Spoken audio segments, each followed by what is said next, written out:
Questão número 1, FUVEST de 2014. Ela envolve conservação de energia, energia cinética e cinemática vetorial. Diz o seguinte: em uma competição de salto em distância, um atleta de massa 70 kg tem imediatamente antes, ou seja, no instante do salto, uma velocidade horizontal, direção horizontal, de módulo 10 metros por segundo. Esse desenho não foi fornecido, fui eu que coloquei, tá? E eu coloquei essa velocidade para a direita. Então essa velocidade 10 metros por segundo que é fornecida, ela tem direção horizontal e sentido para a direita nesse meu desenho.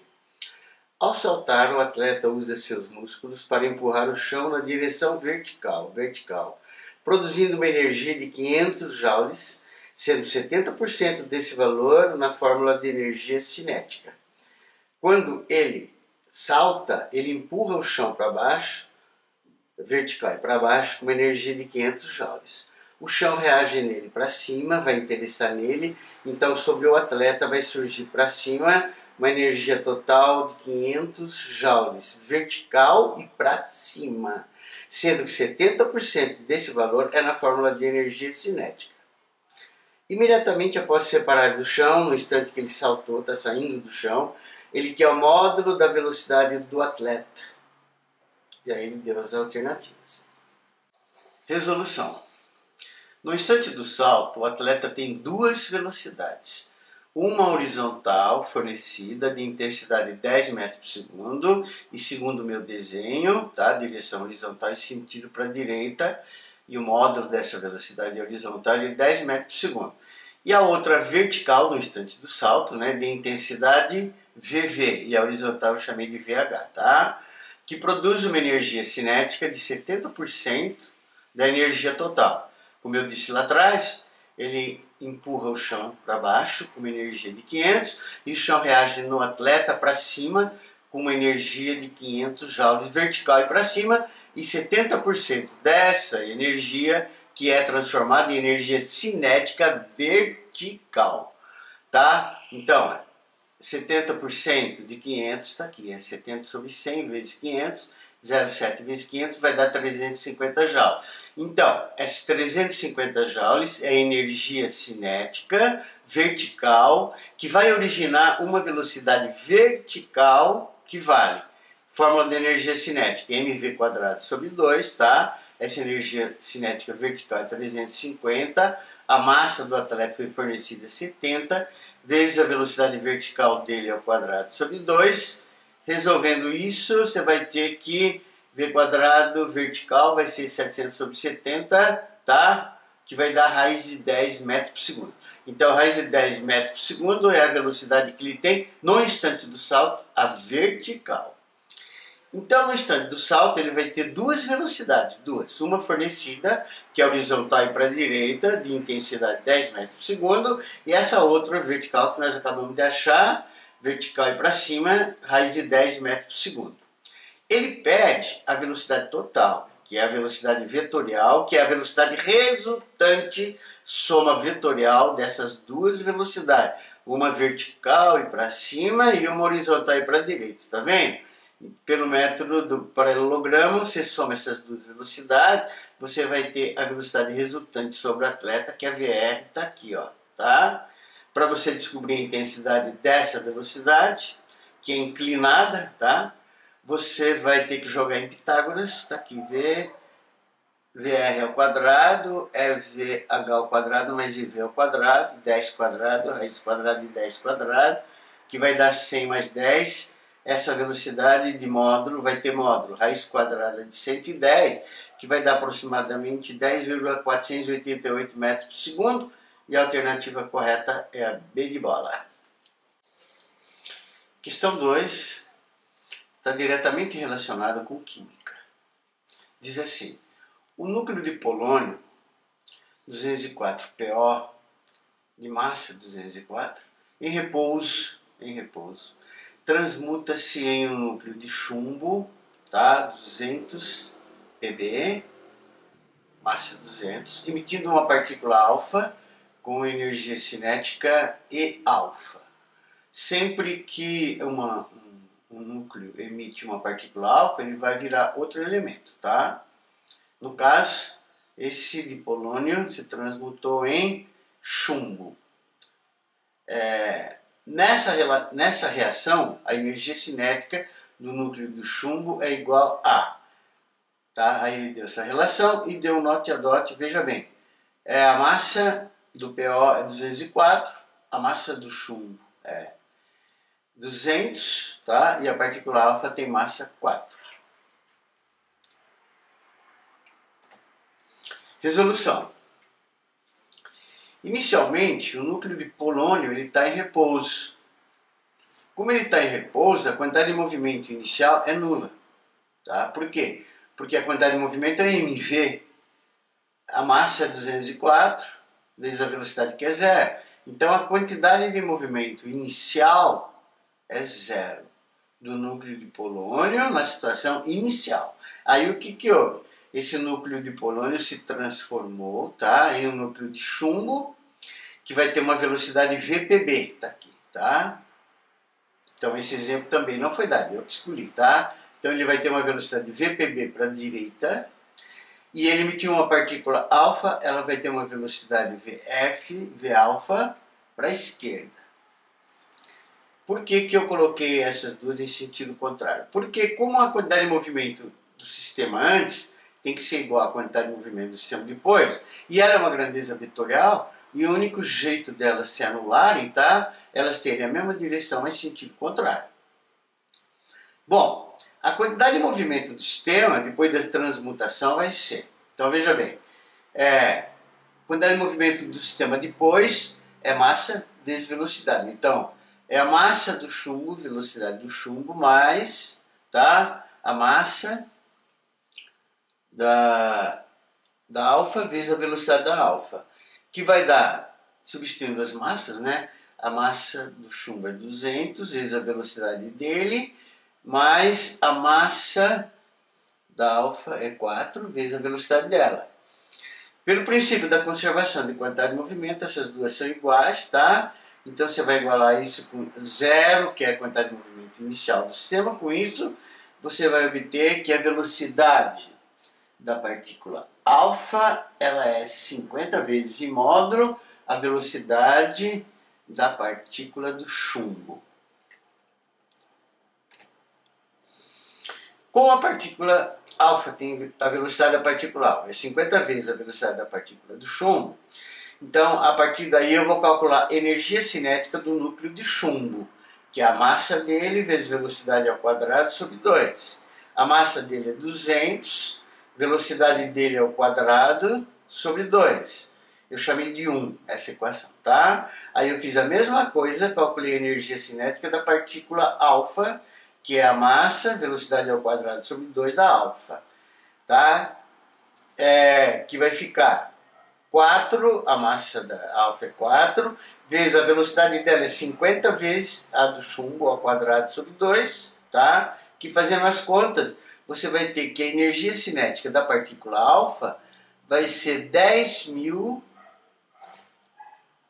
vezes a velocidade ao quadrado do chumbo sobre 2. Essa equação eu chamei de 2. Então eu tenho energia cinética de um e energia cinética do outro, da alfa e do chumbo. Aí o que eu fiz? Eu dividi 1 por 2, tá vendo? Aqui é 1 dividido por 2, tá aqui a 1, essa, tá aqui a 2, que é essa. Dividir uma fração é pegar a de cima e multiplicar pelo inverso da de baixo. Veja que VPB ao quadrado cancela VPB ao quadrado, 2 com 2 cancela, U com U cancela. Portanto, a relação energia cinética do chumbo sobre energia cinética da partícula alfa vai ser 200 sobre 10.000, que vai dar 1 sobre 50.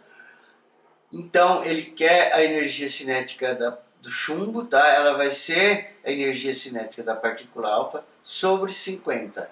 Resposta correta, C. Questão 3. Hidrostática e empuxo de Arquimedes. Um bloco de madeira impermeável, de massa M maiúsculo e dimensões 2 por 3 por 3 centímetro cúbico, é inserido muito lentamente na água de um balde até a condição de equilíbrio, com metade de seu volume submerso, metade do volume dentro da água. A água que vaza do balde é coletada em um copo e tem massa M minúsculo. Então vamos analisar. Está aqui o bloco, tá? Ele tem massa M maiúsculo. O balde está totalmente cheio de água. Aí você colocou o bloco, tá?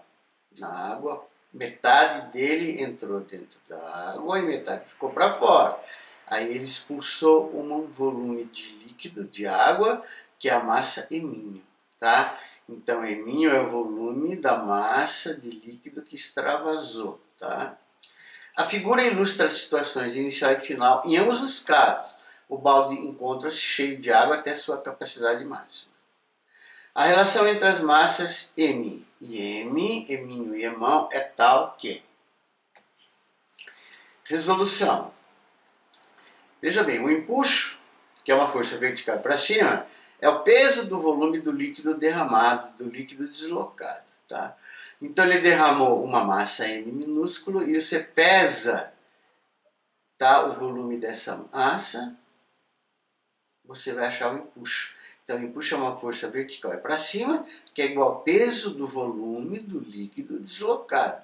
Só que o volume que o líquido deslocou é metade do volume do corpo, que ele está metade imerso. E pelo enunciado, esse volume tem massa M, tá, com peso fornecido. Então, o peso, tá, que é o empuxo, peso do volume do líquido deslocado, é mg. Esse peso é o empuxo, por definição de empuxo. Mas agora vamos lá no bloco. O bloco ele está em equilíbrio dentro da água com metade imersa.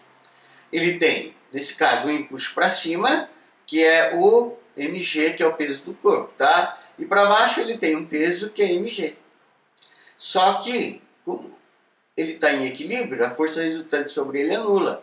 Então o peso tem que ser igual ao empuxo. O peso do bloco é igual ao empuxo. Mas quem é o peso do bloco? É a massa do bloco, M maiúsculo vezes G. E quem é o empuxo?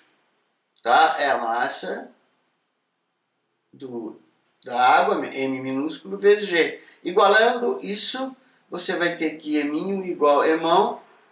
A massa do líquido é igual à massa do bloco, tá certo? Alternativa correta, C. Questão 4. Versa sobre força resultante centrípeta e cinemática vetorial. Para passar de uma margem a outra de um rio, uma pessoa se pendura na extremidade de um cipó esticado, formando um ângulo de 30 graus com a vertical.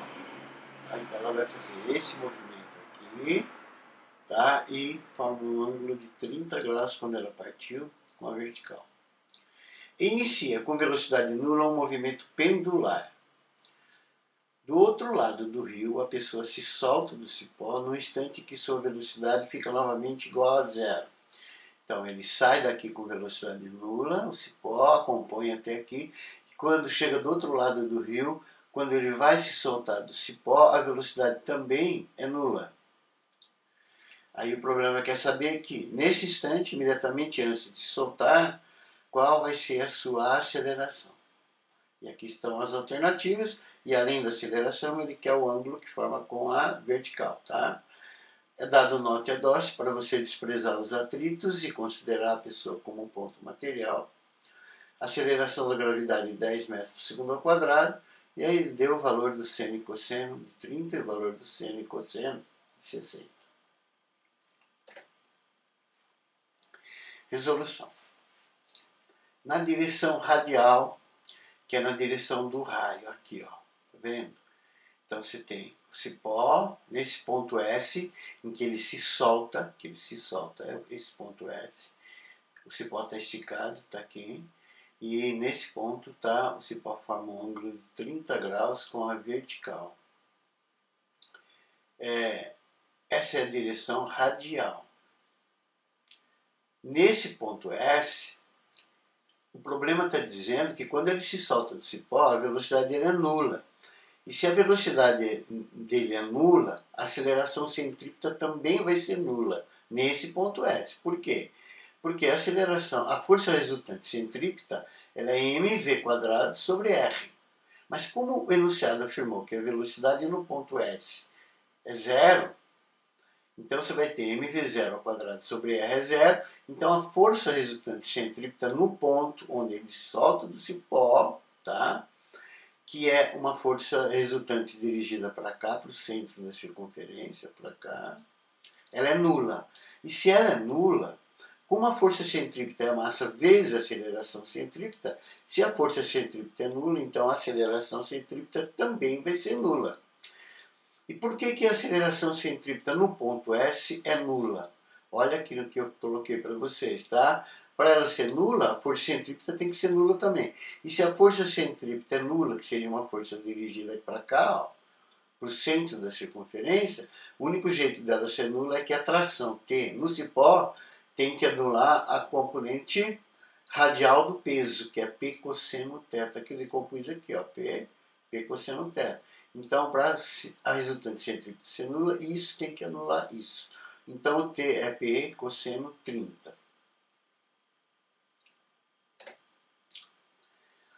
Na direção tangencial, que é a direção do movimento, da curva que o cipó está efetuando, tá? Então, no ponto S, de novo, tá? Onde ele se solta, a força que vai fazer ele se movimentar é só a força tangencial, porque a centrípeta é nula. E a força tangencial, eu já decompus ela aqui para vocês, tá? Ela é P seno 30, é a parcela tangencial do peso. Tá aqui o peso, a parcela tangencial do peso é P seno 30.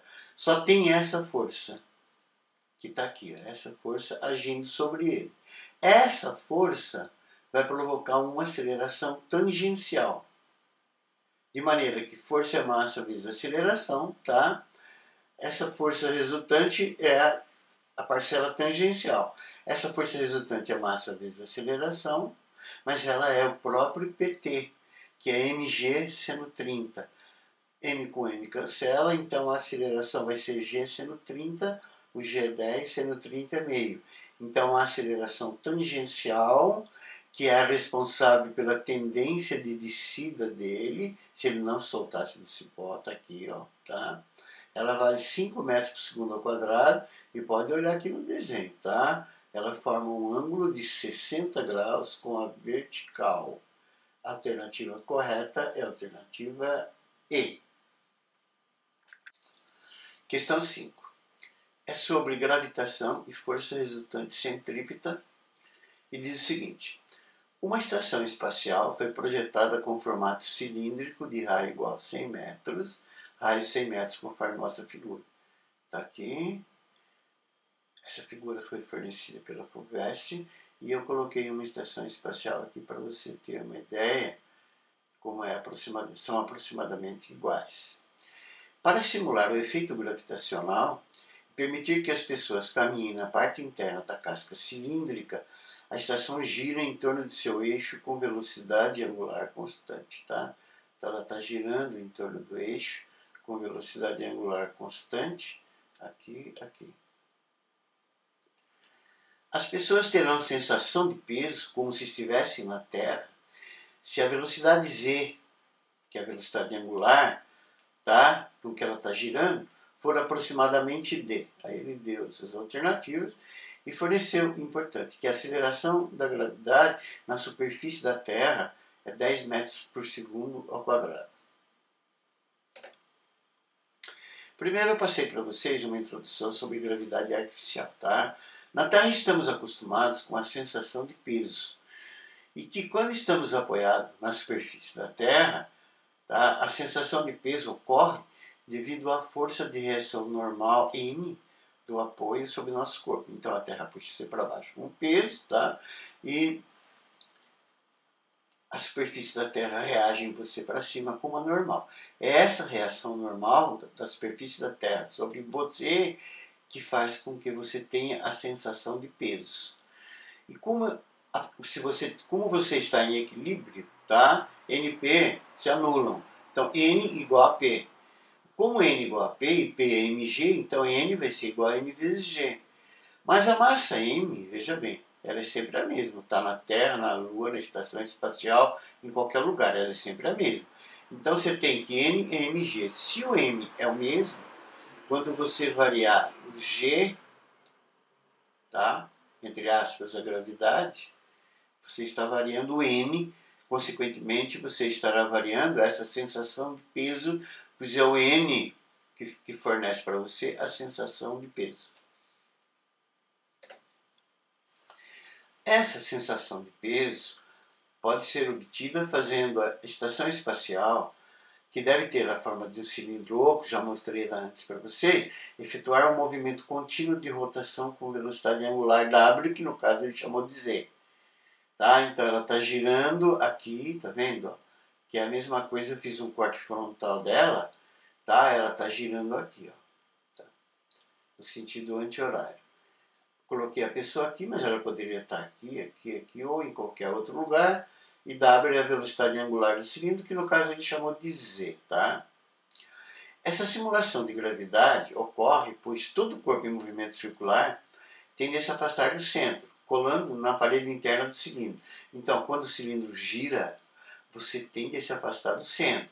Então, você vai ficar grudado, colado, pressionado contra as paredes do cilindro.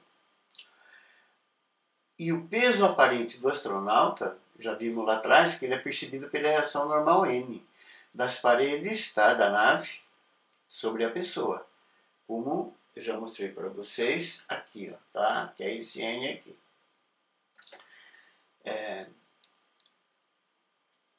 Esse N é a resultante centrípeta.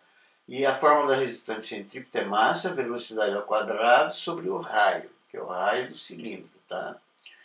Que der esse N, para que ele tenha a mesma sensação de peso que ele teria na Terra, já vimos lá anteriormente, tá?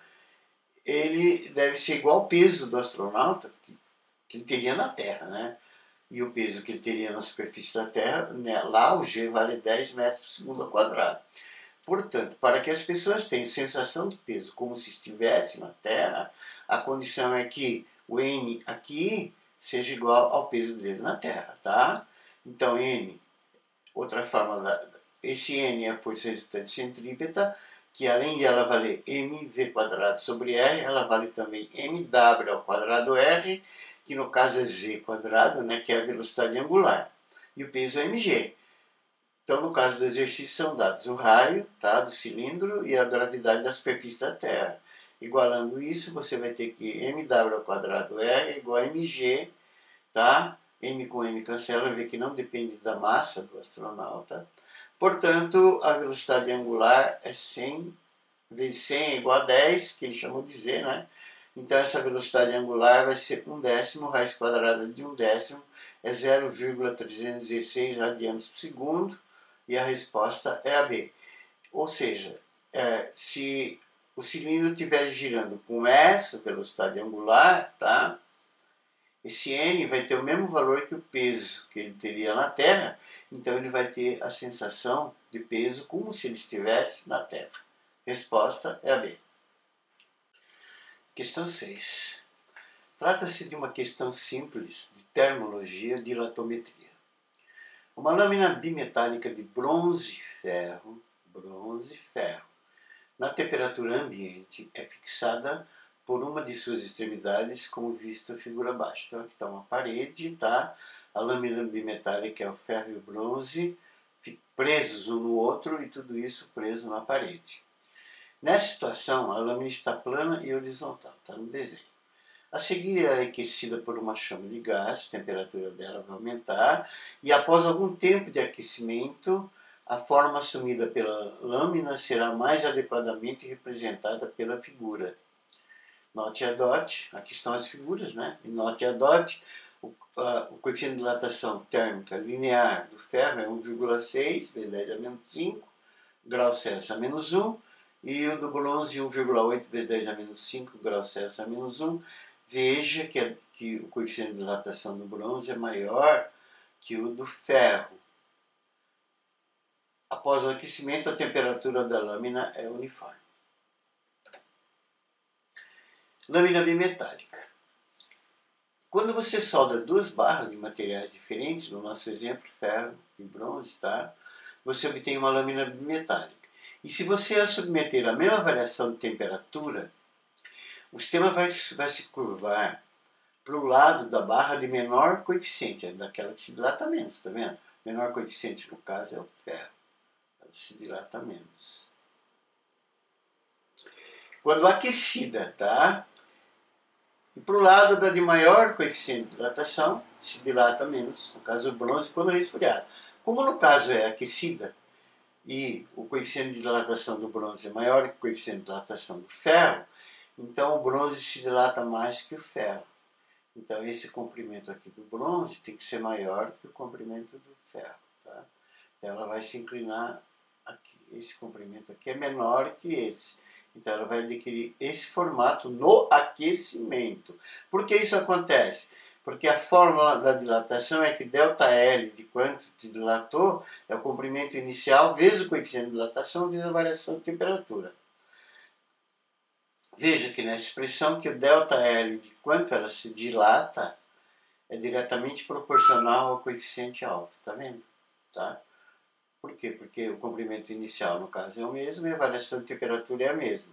Então, o alfa é diretamente proporcional à dilatação. Então, maior alfa se dilata mais, menor alfa se dilata menos. Por isso que o bronze se dilata mais que o ferro e, no caso, a alternativa correta é a derivada.